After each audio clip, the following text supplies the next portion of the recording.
Good morning, Facebook. Hello, everybody. Hello, YouTube. However you're tuning in.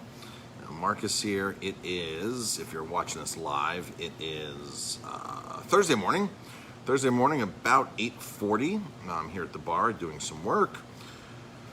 I'm doing work early this morning. I've been here since 6:30, doing some things, working with some coaching clients that Jamie and I work with, restaurant owners, other restaurant owners across the globe. Actually working with somebody today in New Zealand this morning. The time difference is very prohibitive, so I have to be on the phone with them early. So I'm here now doing work for Aroma Time, and I want to talk about wild salmon. Wild salmon is a hot topic right now because it's in season. Good morning, everybody who's watching. Hi, Dave. What's happening, Dave? Dave, I was going to give you a call in a bit here. I'll be in the car. Wanted to catch up with you. Hi, Margie. Margie, where do you live again in Connecticut? I'm sure you saw our Facebook Live the other day. We were in New Haven doing some cycling, and I want to get back to Connecticut soon to do some more cycling. Hi, Barb. Good morning, Barb. Kimberly, hello. So, good morning, everybody. So, I want to talk about wild salmon. You can ask questions because I'm going to be looking at my computer screen where I can see all the comments coming in. I just want to share this video right now on a couple different other places. Wild salmon is, most people understand the importance of wild salmon, eating wild salmon versus farm salmon. Some people know that there's a difference. But they don't go out of their way, or when they can get wild salmon, they'll eat it, but they'll still eat farm salmon. If you've watched any of my videos, you know that we are very, very, very opposed to farm salmon altogether, aka scammon. It doesn't even represent what salmon should be nutritionally. It is it's just not a good situation. There's no right way to do the wrong thing, as Alexandra Morton says, the marine biologist who has been studying orca whales and the salmon population since the late 80s up in British Columbia. She's been on several of our Facebook videos and YouTube videos. We've done several interviews with her. She's an immense resource to us when it comes to what's happening in the wild salmon world, the environment, farm salmon, things like that, the detriments. She has some great content out there. Alexandra Morton is her name. So she's actually gone into grocery stores and picked up salmon from British Columbia in the market there and gotten it tested, and it came back positive for all this nasty stuff in it that the government in Canada says doesn't even exist in the farms. Well, she's finding the stuff in the salmon flesh in the grocery stores. This infectious salmon diseases. It's pretty crazy. And the government says, well, this doesn't even exist in Canada. And she's all, it's here. And, of course, they've been trying to hush her for years. So, good morning, everybody tuning in. I appreciate it. So, let's jump right into this.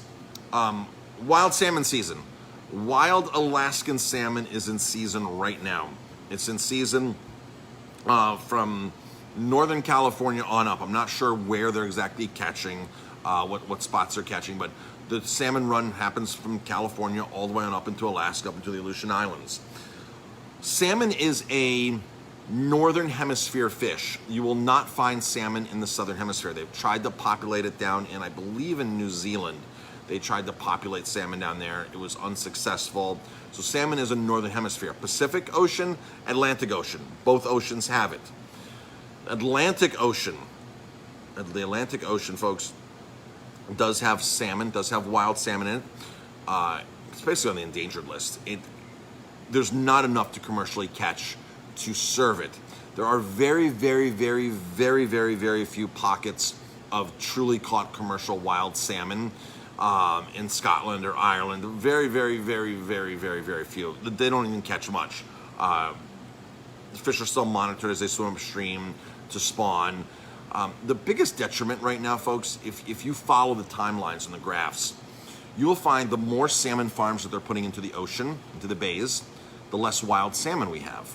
There's a direct correlation between the salmon farms just spewing out feces, diseases, sea lice, all this stuff. They just spewed out into the ocean in the migratory path of salmon.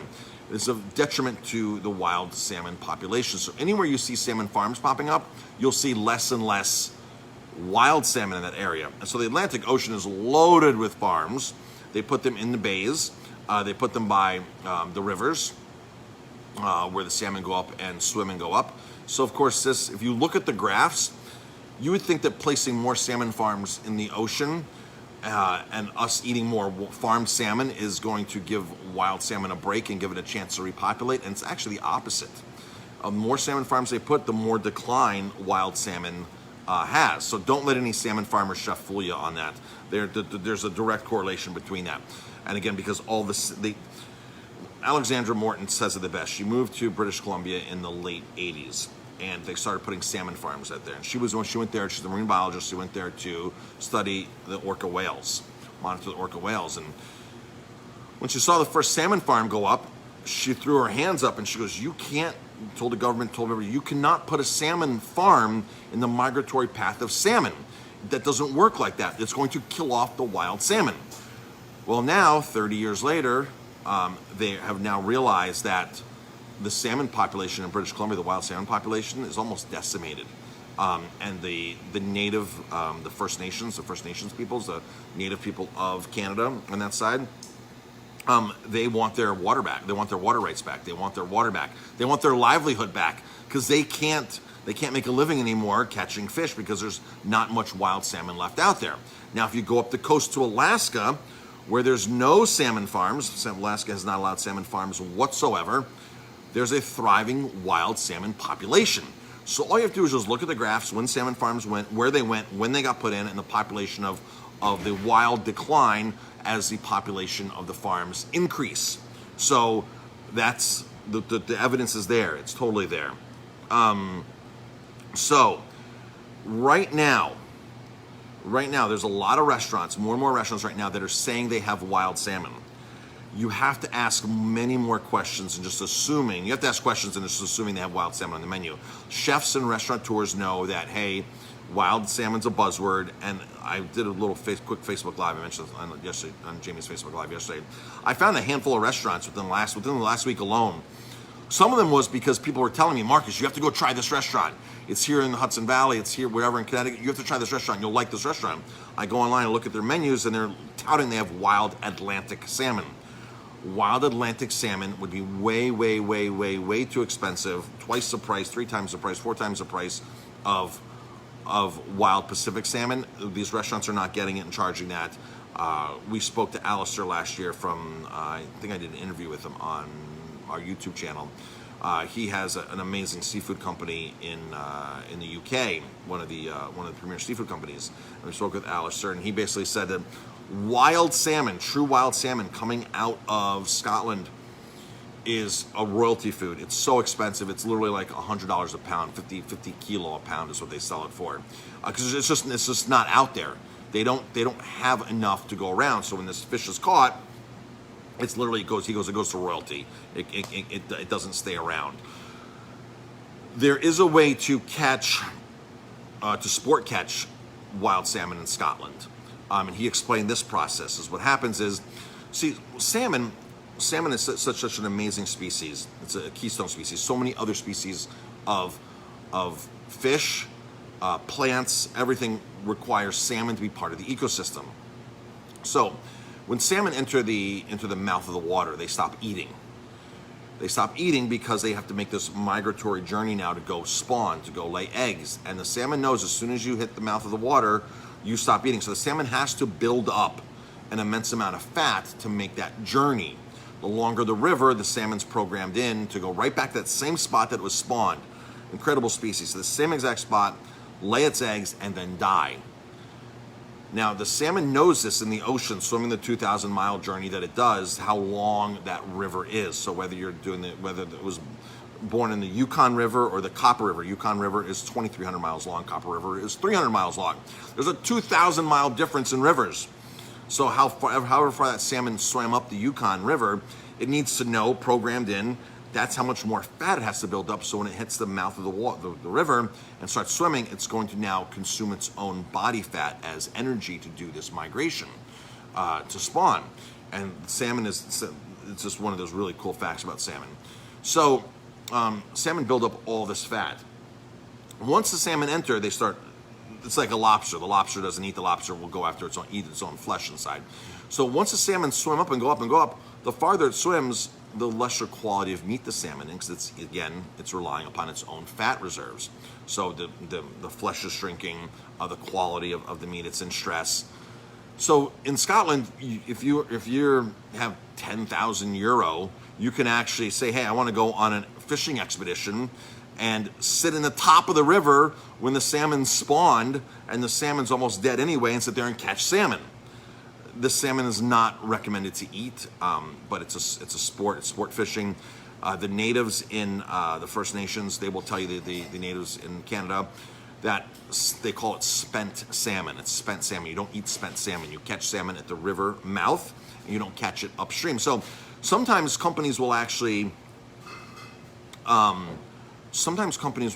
sell what's called spent salmon, and it's a cheaper price, but you would have no idea of knowing that. It's just a different quality of meat, a lesser quality of meat. So that is possible for that to be happening out there. So there's all kinds of ways to catch salmon, this and that, and I've done lots of videos on that. I'll do the videos on that again. But the main thing I want to focus right now is wild salmon is in season, folks. And let's see, it likes to press, like if I make a phone call and I'm sitting there on the phone, on speakerphone, I'm looking at my phone, all of a sudden the 4 will just start being pressed like crazy. There must be something wrong with my screen in that exact spot of the 4. So every now and then as I'm doing Facebook Lives, all of a sudden the screens, things pop up, apps open, Facebook Live closes, and it likes somebody's comment where the 4 is. So that's what happens sometimes with my phone. So it is wild salmon season right now. Wild salmon is in season. You can go into some markets and get wild salmon. Salmon for the month of July and August will come down in price significantly because there's so much of it on the market. But be aware, if it says Atlantic salmon, it is not wild salmon. It is not wild salmon. It is farm-raised salmon. It is AKA scammon. You can go onto any of our videos, onto our YouTube channel. There's a ton of information about why you should not be eating, supporting, consuming, doing anything with farm salmon. It's for the environment, for everything. It's a bad equation all around. But wild salmon's in season, so if you get your hand on some wild Alaskan salmon, go for it. It's out there. I like to purchase frozen salmon. I'll take a moment to explain why. I like to purchase frozen salmon. So, and again, folks, if you're tuning in, just drop a comment, #live. If it's on the replay, #replay. And by the way, we still have a lot of wild salmon coming in. Frozen wild salmon, frozen halibut, frozen sablefish, frozen shrimp, calamari, scallops. We have amazing grocery items when it comes to the seafood selections. All sustainable, all gets, I've been involved in sustainable seafood since 1999 was when I first became very conscious about the seafood that we were buying, that I was buying as a chef in Colorado, and we carried that mission on for over 20 years. We've been sourcing sustainable seafood, touting sustainable seafood, supporting it, and if it does not fit into the realm of what sustainability is, then we don't serve it. It's just that doesn't work in our equation. So everything has to be Monterey Aquarium, better choice or best choice, or it needs to go through a series of other ratings, like through fishchoice.com, which analyzes all of the advocacy groups out there to make sure that species has enough to regenerate, the catch method's proper. There's several different steps into pollution in the water, understanding if that seafood is sustainable or not. And sometimes Monterey Bay Aquarium will list something as a better or best choice that I don't agree with. And so there's been many species, not many, but a few species over the years. I've actually called Monterey Bay Aquarium and complained about some of the species they've actually listed because I feel it should not get those kind of nods. So like Verlasso Farm Salmon in Chile does this farmed Atlantic salmon, and it gets the best choice or better choice for farmed salmon. And the only reason why, it's not because of the conditions of the salmon, it's not because of the way they're raising it, it's not because of the density, it's not because of any of that. It's simply because they're not harvesting wild food to feed the salmon.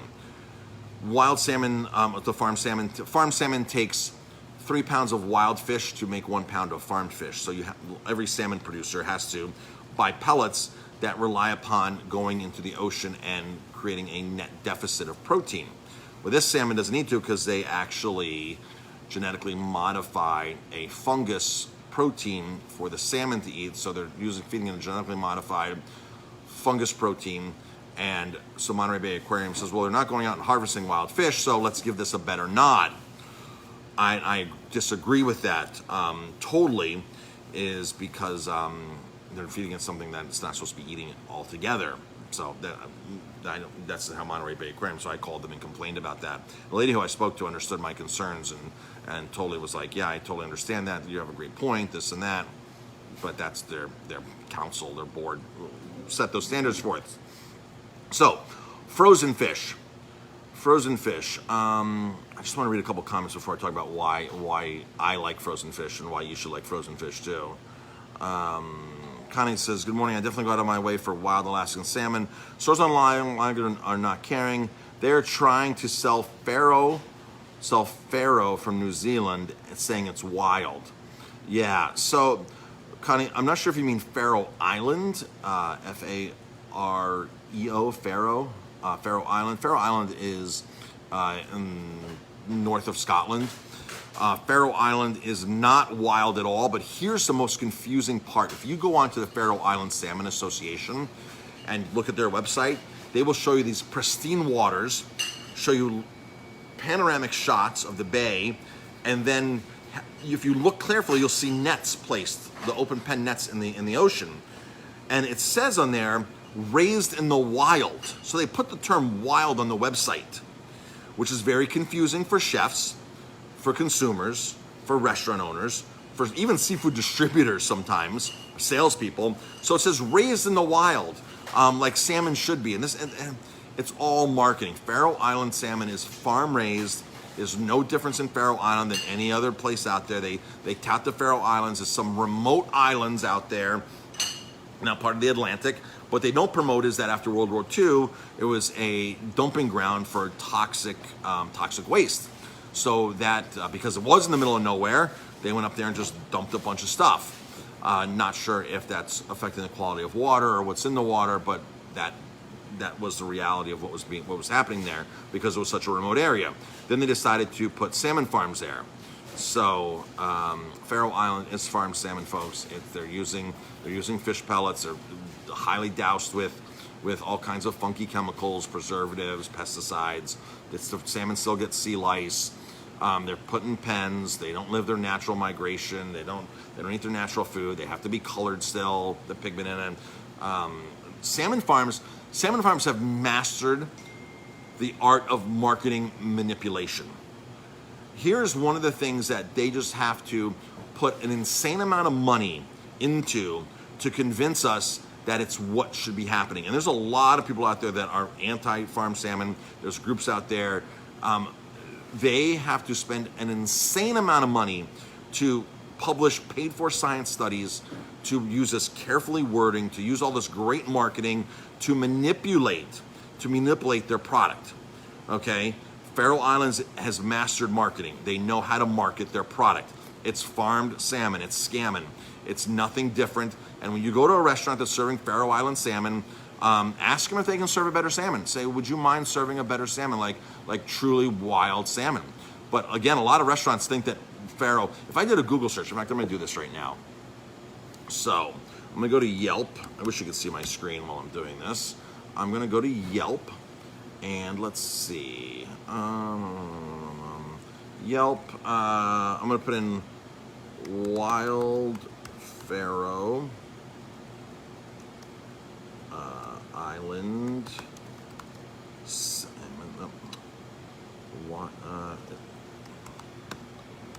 Oops. Wild Faroe.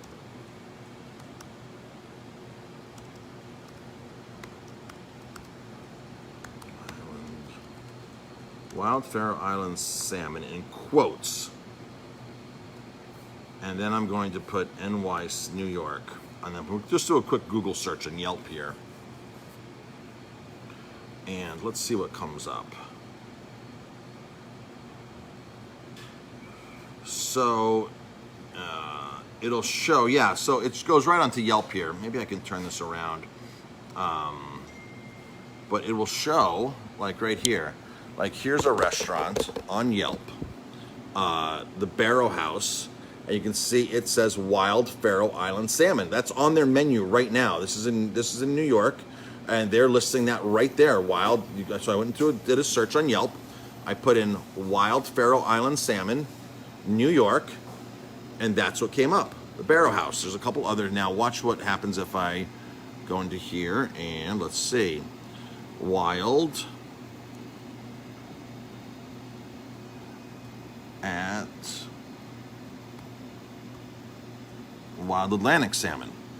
Okay, so you can see my screen. I typed in Wild Atlantic Salmon, New York, and let's search. What do we come up with? So here's a couple sponsored results. And okay, the first one. So these places are all places here that are listing at some point in a review or on their menu Wild Atlantic Salmon. Here's a place called Dig, and it says right there. So these are all things that are coming up in their search. Another one, Melba's. So these are all places that are scamming people on salmon. They think that they're telling you they're wild, their Atlantic salmon is wild. Putnam Pub and Cooker.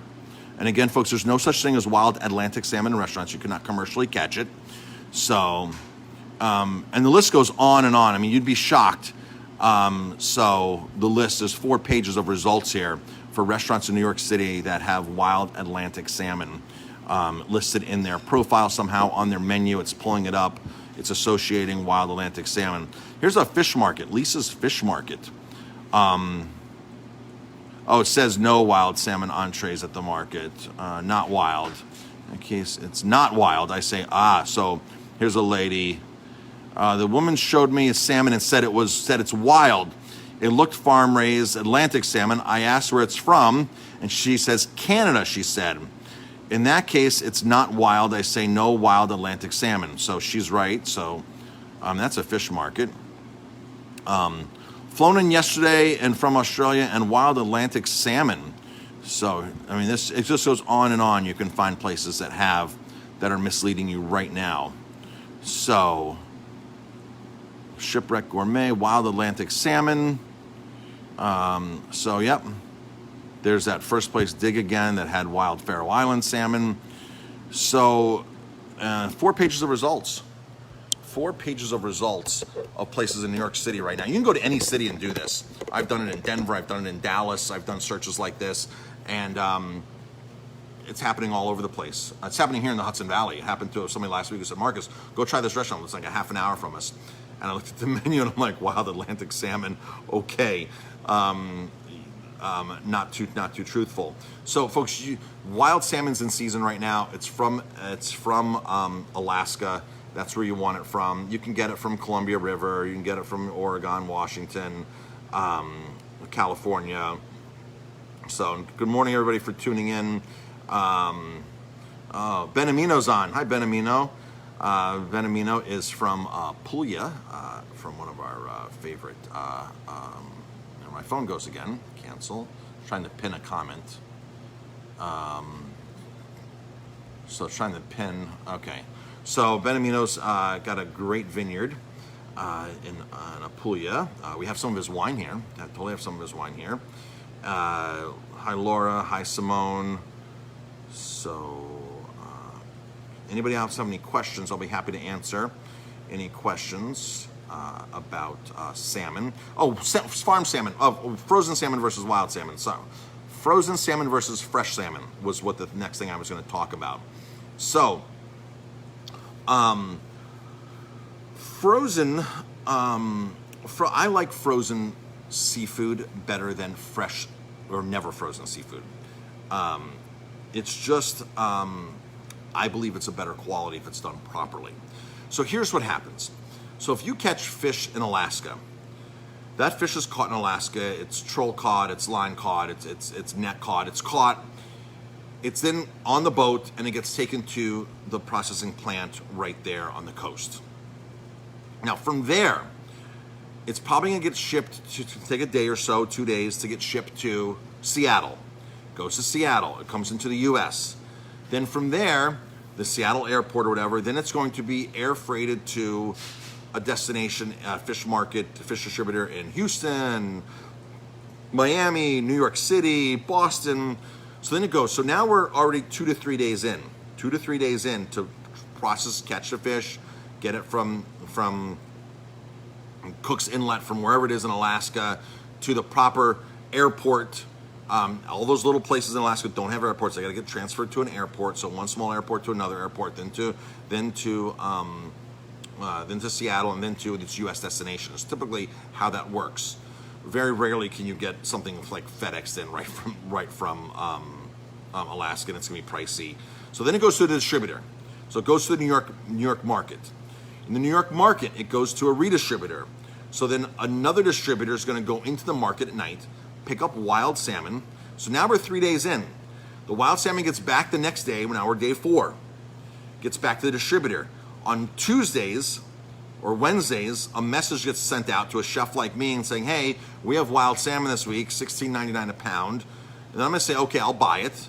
Then it gets delivered on Thursday or Friday, day 5 or 6, gets delivered to me.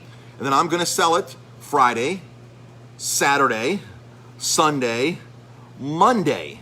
We're on day 9. We're on day 9 of this fresh fish in my restaurant, right? Most people think fish 9 days old is not fresh anymore. Folks, fish will last up to 20 days. I've done the experiment. Properly iced, drained, proper temperature, fish flesh will last 20 days. Problem is, when you go into a fish market and you smell fish, something's wrong. It's old. Fish should not smell. Fish should have no odor in it. Scallops smell, fish don't. Scallops don't have an odor, they're old. Scallops do have a sweet aroma, distinct aroma, they're fresh. So what happens is, grocery stores are notorious for going in and buying fish that is price sensitive, very price conscious. So what happens is they go in and buy the cheaper fresh seafood because they need to be price sensitive, because they know that you and I will drive 5 miles apart just to save 50 cents a pound on this, $1 a pound on that, whatever it is. They know that we're going to mix our business up and hopefully save money by going here or going there. So they're really into this price sensitive war. Now, take the same path of frozen fish. It's caught on the boat, all right? The tuna that we buy, the albacore tuna that we buy, it's caught on the boat, it's frozen on the boat. Within 2 to 4 hours of catching it, the fish is frozen. That's day 1. Day 1, it's frozen. Then it gets shipped to, a warehouse, freeze, all frozen, and then it gets shipped to me. Then I get it here. I say, okay, it's Wednesday. I need to cook salmon on tuna on Thursday. So I pull it out of my freezer and thaw it, and day 2 I'm cooking it. And I have just enough salmon, our tuna, to maybe go Friday, Saturday. So day 3, day 4. And I start the process over again on Saturday or Friday. I pull out more tuna, thaw it overnight. It's on day 1 still. Repeat the process, cook it, serve it. It's day 2. I'm serving fish that is literally 2 days old or 2 days aging. It's fresher than fresh. So that is why frozen seafood it's a much safer product. A lot of sushi restaurants, a lot of sushi states, you cannot serve something that has not been previously frozen. I believe New Jersey is like that. Sushi fish has to be frozen because it's going to kill any microbes or kill more microbes. And so the easiest, the best way to buy frozen seafood is you don't want to buy it yourself and freeze it. A lot of things people don't understand is your home freezer is to put frozen food into, not to put fresh food in, unfrozen, and try to freeze it. When you catch fish and blast freeze it at -40, -8, whatever the temperature is, that they blast freeze it and it freezes instantly, that is the best and safest way to freeze fish, to keep its quality and its safety. So the quality of the fish is not going to break the molecules, the cells. It's not going to break the cells and rupture them and get watery and lose water and have a different texture. When you blast freeze seafood, you cannot tell the difference. I was at a tasting back in 1999 when I first started this whole sustainable journey, and when I started this whole sustainable journey, And we sat down. There must have been 80 chefs in the room, and they served us 5 pieces of salmon on a paper plate. They were all numbered, and all of us chefs, food professionals, went through and tasted all these salmon. Over 80% of the chefs in the room picked the frozen at sea, caught on the boat, frozen at sea, wild Alaskan salmon over caught wild, never frozen salmon, farm salmon. It was amazing, and it was an eye opener for me. I'm like, wow, the texture's on, the flavor's on. It's just such a fresher piece of fish. So when it's properly frozen, there is no better. It's safer than ever. So if you have a restaurant saying that they've never served frozen fish, they're either lying to you because they're embarrassed, they don't know how to explain it, or they don't know the benefits of buying truly, properly frozen fish. Now, I'm going to break it to them. If they have served Chilean sea bass, then if they've served Chilean sea bass, then they've served previously frozen fish. They haven't bought it frozen. Their seafood distributor slacked it out. Slacking is a term for thawing. So it's previously frozen. It's slacked. So that they've served. Shrimp comes frozen typically. Calamari comes frozen typically. Lobster tails come frozen. So they've already done this process to a certain extent. And some of these fisheries, you have to buy, because the season's so short. Like our albacore tuna only has an 8 week season, and then the season's done. If you want albacore tuna that's line caught from the Pacific Northwest, there's no other way around it than to buy it previously frozen. So let's see, any other comments? Esteban, thank you, very good info. Benamino made a comment again. Thanks, Marcus. I'm just going to give a quick flash of Benamino's wine. Benamino has a vineyard, Boltromagno, in the mountain range in Apulia, just outside of Bari, probably, 45 minutes from Bari. So we are going to this vineyard. We're going to see Benamino. So it was perfect timing, Benamino, that you're on. If you're still on Benamino, drop a link to Boltromagno. That'd be fantastic. We have the Falangina in stock. This is an amazing oyster wine, by the way. We've sold a lot of this with oysters over the last week. I drank a bottle of this too, the Falangina. Falangina is a grape, by the way.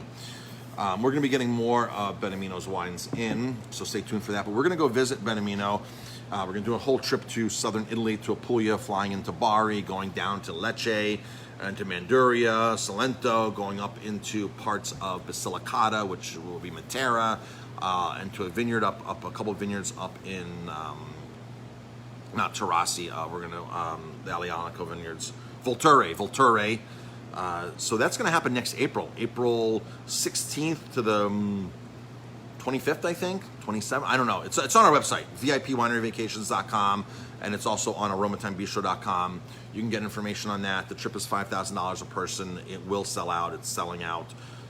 We had to postpone our trip from this November, obviously because of COVID, and we're going in April. So we are planning on seeing Benamino at his vineyard up there. Really, really awesome vineyard. A great story, by the way. It started out as a co-op. A lot of vineyards in the South were co-ops, and became financially in trouble. And so they called Benamino, who was an attorney in town, and wanted to restructure financially and be able to get them out of financial trouble. And he looked at them and said, "I'll buy the vineyard," basically. And he bought the vineyard, took it out of co-op status, bought the vineyard, became a private vineyard, and makes some amazing wine.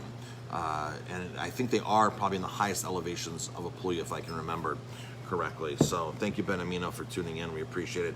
And folks, this is why we do business with small independents, because the owners, the so-called owners of some of these massive companies, are never going to get on a Facebook and drop comments.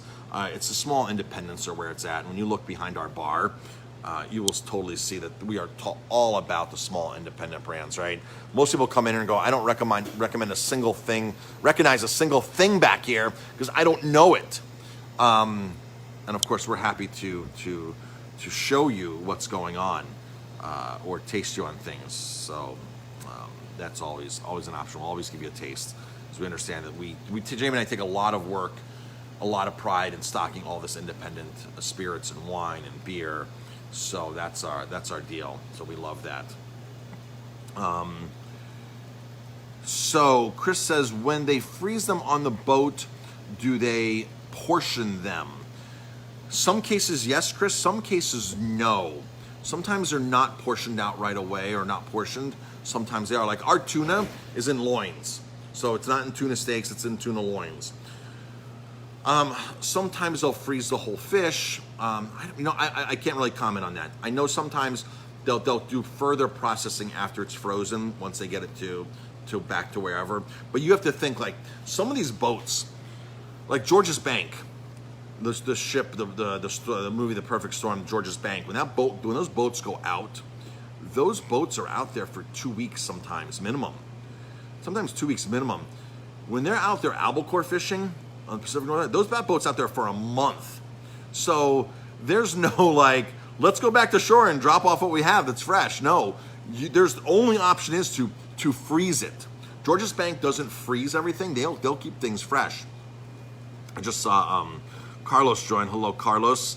Carlos is a fellow chef, friend of mine. We were actually roommates when we worked at the Greenbrier in the mid-90s. So thanks for joining, Carlos. Carlos and I went to the same fish seminars at the Greenbrier where they were teaching us apprentices how to buy fish and what to look for. And Steve Conley came down and did a great presentation. So the way they explained it was, Carlos was sitting in that same room with me at the time. George's Bank, that boat goes out for 12 days. That boat is rocking and rolling for 12 days. They start catching fish day 2, day 3. It gets iced down, it gets put in the bottom. They're catching fish still day 10 and day 11. That boat's back day 12. When they get back to the docks in Gloucester, those fish are separated by, you have cod. You could have thousands and thousands and thousands of pounds of cod, right? Well, it's all the same cod, you'd think. It's the same cod. They were out fishing. It's the same boat, same cod. But no, top of the trip fish costs more than bottom of the trip fish. So top of the trip is the stuff they just caught at the end of the trip, right? Top of the trip, the best, the freshest. The stuff that's 8, 9 days old is a different price than the stuff that's 3 days old, because it's going to obviously not be as good and it's not as fresh. So when it gets back to the Gloucester market, it looks like the same cod, but in reality, one cod could be double the price than the other cod based upon the day it was caught. Well, guess who buys the cheap cod? Guess who buys the cod that's half the price? Your grocery stores, because they're price conscious. So when you go to the store to buy from the grocery store, they bought the cheapest possible fish that they possibly could to fit that price point. Now, it comes back to Gloucester, then it goes to New York City. New York City, then the grocery store picks it up in the market, and then it comes to the grocery store. And it's, folks, you have no idea. So when you walk into these grocery stores or these markets that they smell a little bit of fish, there's that shouldn't smell like that. Fresh fish should not smell at all. So if you're buying fish, you want to buy fresh quality fish, always go to buy something that's frozen. Always, always, always. It'll be fresher, taste better, be firmer, less microbes, safer product. It's better all around. Totally better all around. So that's my story. That's my info on frozen. So if you go to a restaurant and they're telling you that it's not frozen, it's never been frozen, it's either they're lying or they don't know the benefits and the safety of serving true frozen salmon. Again, folks, I've had people that come into the restaurant here, like, I don't eat frozen fish at all. I'm like, do you eat sushi? Well, yeah, well, chances are that was frozen. You just didn't know it was high quality frozen seafood. In fact, Bruce Gore, very iconic fisherman in Alaska, his salmon would get the most, he'd always get the most money for his products. And he had a system where the fish would be frozen within 2 hours of catching it. Within an hour and a half, they were back bleeding it, massaging it, so it wouldn't hit rigor mortis. Really a very in-depth process, and they blast freeze it. His salmon would yield the most money out of anybody's salmon because he had a very specific system and his quality was on. Most of his salmon most of his frozen salmon went to Japan for sushi. So if the Japanese are buying frozen salmon for sushi, you'd have to think that, well, maybe they're on to something. All right, Japan being the creators of sushi, so they don't mind buying frozen fish for sushi. So if you have a negative connotation about frozen fish, you need to rethink that. Totally need to think that. So that's the story with that. Just saw Albie jump on. Hi, Albie. Good morning. I am going to jump off now because I have to go do some work, get on a bike ride, start our lobster process for this weekend. We have 100 lobsters coming in today. By the way, if you, to eat the fresh, people always say, Marcus, your lobsters are so good. Your lobsters are so good. So, one of the keys to getting good, to eating good, to have cooking good lobster at home or getting good lobster is, if you go to the store, do not buy lobster days before you're going to cook it.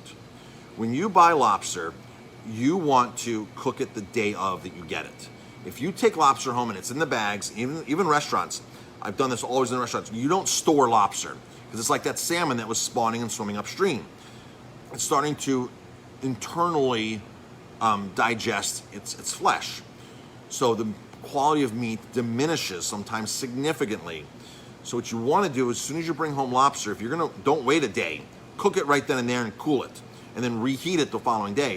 If it's gonna sit in your refrigerator overnight, you're gonna start having quality issues.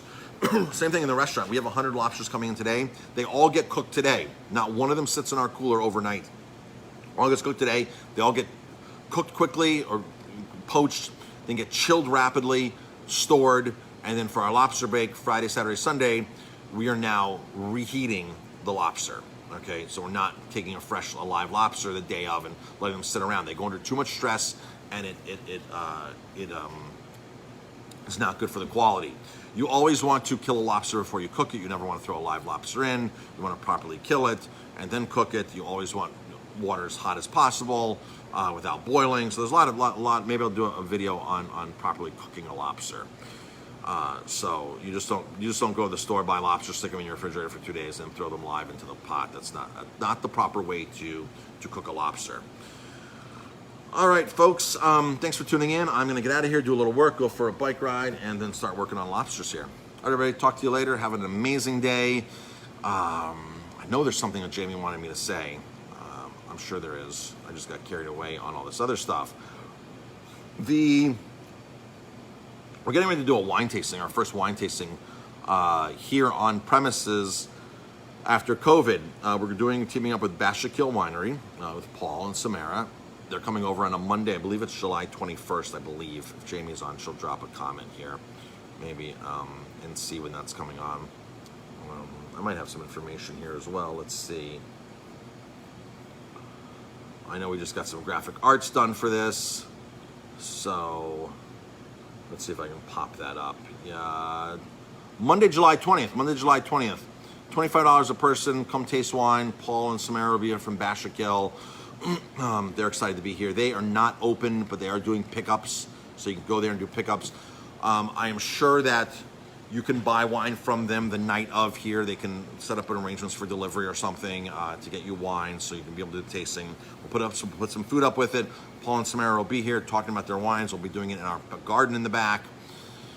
So that's going to be a really, really great thing. So stay tuned for that coming up. Maybe I'll go down there and do a Facebook Live with them and talk about what we'll be doing.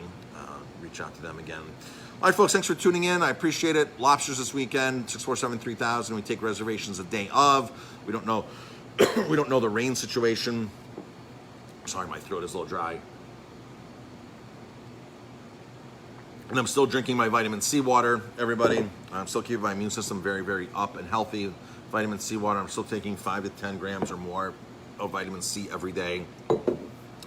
Just because we don't hear much about Corona doesn't mean that you can't keep your immune system built on a regular basis. That's the key to all this, is your immune system. This is why people react differently to being exposed to the same germs or bacteria or whatever, or viruses. It's your immune system and how you can handle it and how you can get it in and out of your body. Most of your immune system is located in your gut, so it's very important to eat the proper foods. This is why eating food is so important for your immune system. So you are what you eat. We all know that eating 2,000 calorie cheese fries are probably not the best thing for our immune system. This is all common sense. So during this whole COVID thing was really a time to be very conscious and very aware of everything that you were putting into your body, everything you were doing. Jamie and I got these bracelets that help with electromagnetic frequencies. I've always talked about keeping my phone away from me, not on me. So this helps with electromagnetic frequencies. And I've noticed a difference right away by wearing this bracelet. It's been amazing. The amount of energy I have, my cycling, my running, my sleep. Jamie will tell you that my snoring has diminished from wearing this. And I would have never have thought that electromagnetic frequencies could have even attempted to be part of a snoring process. And Jamie said, we talked about it last week, we've been wearing this for about a month now. And she's like, yeah, I'm like, you haven't been like pushing me at night, like stop snoring. You haven't been doing that at all. She goes, I know you haven't really been. And I was like, do you think there's a correlation between this? And she's like, maybe. I was like, maybe electromagnetic frequencies for snoring. Who would have ever thought? So not cheap at all, but I can totally see the benefits. Justin has one of these too. And the way we did this was those devices that you grab and pull and hold on, and it measures how many pounds you can squeeze. We tested that with and without these bracelets on when we first got turned on to these bracelets, and we're like, oh wow, that's a big difference. Take it off, squeeze, not as hard, put it on, squeeze harder. And we repeated that process a couple times. I was like, wow, this is like an instant like that. And if you're following me on Facebook personally, you'll see I'm posting a lot of PR. When I say PR, this ride, personal record. I'm setting a lot of personal records this year for cycling that I would have never dreamed that I was going to be that fast. These were times 5 years ago that I'm beating when I was 20 pounds less. But my energy levels are through the roof. So it's just another way to keep your immune system rocking and rolling. Anything you can possibly do, and anything you can possibly do to really boost your immune system. And keeping your phone away from your face, from your head, is super important as well. It's not sleeping it next to you is super important. The electric company used to be able to come over and give you like an audit of all the electromagnetic for the frequencies that are happening like in your bedroom, so you know where to place your bed, you know where to put especially your headboard. You want to keep it away from like electric outlets, things like that. So there's all kinds of guidelines. If you do some research and Google electromagnetic frequencies and how to avoid them in your home and things like that, there's all kinds of things. Walking barefoot. Right now, walking barefoot is an amazing health benefit. The polarity of the earth, the magnetized earth on your feet, rocks, dirt, works wonders for your feet. So walking barefoot, especially right now, don't do it on concrete. Don't do it in your basement at home. It's not the same. Don't do it on asphalt, especially. Do not walk barefoot on asphalt. Asphalt is loaded with chemicals. And especially the newer the asphalt, the more chemicals. Your feet are going to absorb that. So walk on a lawn that has not been sprayed down with chemicals and synthetic fertilizers, things like that. Walk on a natural lawn. Get some good grounding. It's called grounding. Very, very important for your immune system and polarity. And there's magnetic mattress covers you can buy that will help you restore that. There's stuff you can put on your feet when you're at work and take your shoes off at your desk and have mats down on the floor that help with your the polarity, the magnetism. It's basically magnet therapy. So there's all kinds of things that you can do to improve your immune system. So keep going on that. So Chris wants to know the name of the bracelet. It's called Quantum. The Q3 Quantum, so I can give you information about that, Chris. So I'm really swearing by this. Jamie's father, he was having pains in his leg for quite some time, and Jamie goes, just take this home and wear it. And the next day he goes, my leg pain is like totally different. Like it's like diminishing my leg pain. Jamie, because she writes so much, sometimes she's like, oh my gosh, my arm hurts from writing. And she started wearing it, and her arm stopped hurting from writing. Sometimes she's like, I just don't want to write anymore. I just can't write my arm. And she put that on and no more pain with her arm. So pretty, so many things make a difference in our health, folks, that it's just there's never one silver bullet that says this is the one thing you have to do to make your life better and then disregard everything else out there and disobey and and just bombard your body and your diet and everything. But here's one thing it's gonna make it. It's never like that. It's a combination of doing as many things right as you possibly can on a consistent basis. All right. So eating right, exercising, keeping your phone away from you. There's certain laws, universal, getting sunlight, vitamin D, right? Walking barefoot. There's a whole range of things. So when somebody says, well, I've done everything I possibly can, the people you hear that from are people who are fighting health challenges and people in business that have failing businesses. Jamie and I started this conversation off with, we deal with other people, we help other people market their businesses, restaurants especially. We specialize in, we'll work with any type of business because it's all the same. Get attention, build a database, communicate, make an offer, be compelling, be likable, right? So it's the same thing with all businesses. You have to be able to have certain elements, so we can teach any business owner how to do that. So, the things that I hear when I've done everything I can. It's either with people in health crises or people that have failing business. I've done everything I can. I'm like, you have not done everything you can with your business, because if you had done everything you can, you probably wouldn't be in the situation you're at. So it's not just having good service in a restaurant. It's not just having good food. It's not just having whatever. It's about everything put together, and that's how your health works. Everything put together. So get out there, stay healthy, get some sun, get some exercise, eat right, drink lots of water, vitamin C water in my case. Take vitamins to do all this stuff that that is the undisputed common denominators, right? Vitamin C is an undisputed common denominator, and anything you look in, they're going to tell you take vitamin C. Undisputed common denominators. Water, fresh air, sunlight, vitamin D, undisputed common denominators. So, all right, folks. Thanks for tuning in. I am going to go. Thanks everybody for staying on with me as long as you did. I really appreciate all the support. It's been fantastic. So. That's it. Hope to see everybody soon. Talk to you later.